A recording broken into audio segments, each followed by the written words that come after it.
Hello viewer, আসসালামু আলাইকুম। বিখ্যাত গ্রিক দার্শনিক সক্রেটিস একটা কথা বলেছেন, সেটি হচ্ছে আত্মতৃপ্ত হচ্ছে প্রাকৃতিক প্রাচুর্য, আর বিলাসিতা হচ্ছে কৃত্রিম দারিদ্রতা। এটিকে ব্যাখ্যা করব।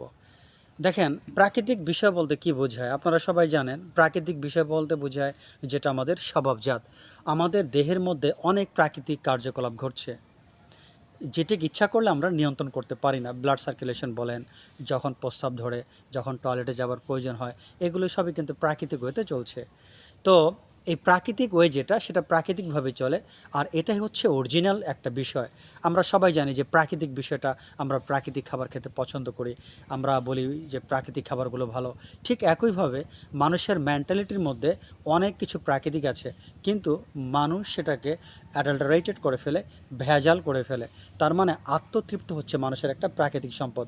এটি মহান আল্লাহ তাআলা মানুষকে দিয়েছেন, আত্মতৃপ্ত। যে মানুষ চায় সে আত্মতৃপ্ত থাকুক, এটা মানুষ চায়, এটা মহান আল্লাহ তাআলা মানুষকে এটা দিয়েছেন। এখন আমরা কেন অধিক চাই? আমাদের যতটুকু আছে আমরা কেন তার চেয়ে বেশি চাই? আমরা কেন অধিক পাওয়ার জন্য পাগল হয়ে যাই?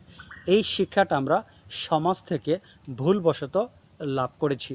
আমরা প্রচলিত যে সমাজ ব্যবস্থা, এই সমাজ ব্যবস্থা যেহেতু আমরা বড় হয়েছি, এই সমাজ ব্যবস্থা আমরা দেখতে পাচ্ছি যে টাকা পয়সা হলে মানুষ সম্মান করবে, টাকা পয়সা হলে বিলাস জীবনযাপন করা যায়।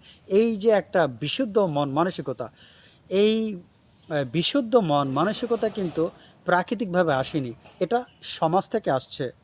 কিন্তু মানুষের মনের প্রাকৃতিক অবস্থা কি? সে সবসময় আত্মতৃপ্ত থাকতে চায়, এটা সে পছন্দ করে, সে অধিক পেতে চায় না। এই অধিক পাওয়ার কামনা বাসনা সে তার সমাজ থেকে, অ্যাকচুয়ালি সে সমাজ থেকে শিক্ষা লাভ করেছে বলতে পারে। সমাজ থেকে সে এই বাজে জিনিসটা অর্জন করেছে। আপনারা জানেন যে আমাদের দেহে কিন্তু বিভিন্ন রোগে আক্রান্ত হয়। তো এই রোগগুলো কোত্থেকে আসে? অধিকাংশ রোগগুলো তো আমাদের আহ, বাইরে থেকে আসে, খাবার থেকে আসে, পানি থেকে আসে। এই তো এইসব যে রোগের কারণটা, এগুলো কিন্তু বাইরের খাবার, বাইরের পরিবেশ, এগুলো কিন্তু কারণ।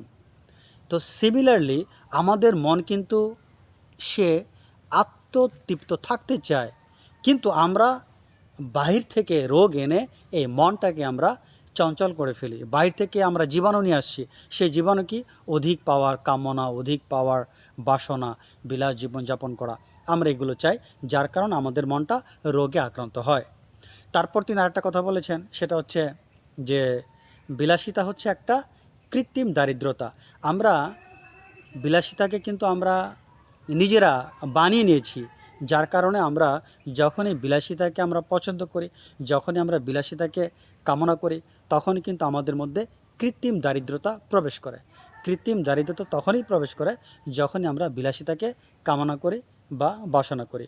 তার মানে সক্রেটিসের যদি এই বাণীটিকে আমরা সামারি করে কথাটা বলি, সেটা হচ্ছে যে আত্মতৃপ্ত হচ্ছে আমাদের একটা প্রাকৃতিক বিষয়, আর আমরা যে বিলাসবহুল একটা লাক্সারিয়াস জীবনযাপন করতে চাই, সেটা কিন্তু আমাদের নিজস্ব তৈরি একটা আপনার কৃত্রিম, যেটা প্রাকৃতিক নয়, কৃত্রিম একটা দারিদ্রতা। আর এই দারিদ্রতার কষাঘাতে কিন্তু আমরা শিকার হচ্ছি। আশা করি ভিডিওটি বুঝতে পেরেছেন। আজ এ পর্যন্ত, আল্লাহ হাফেজ।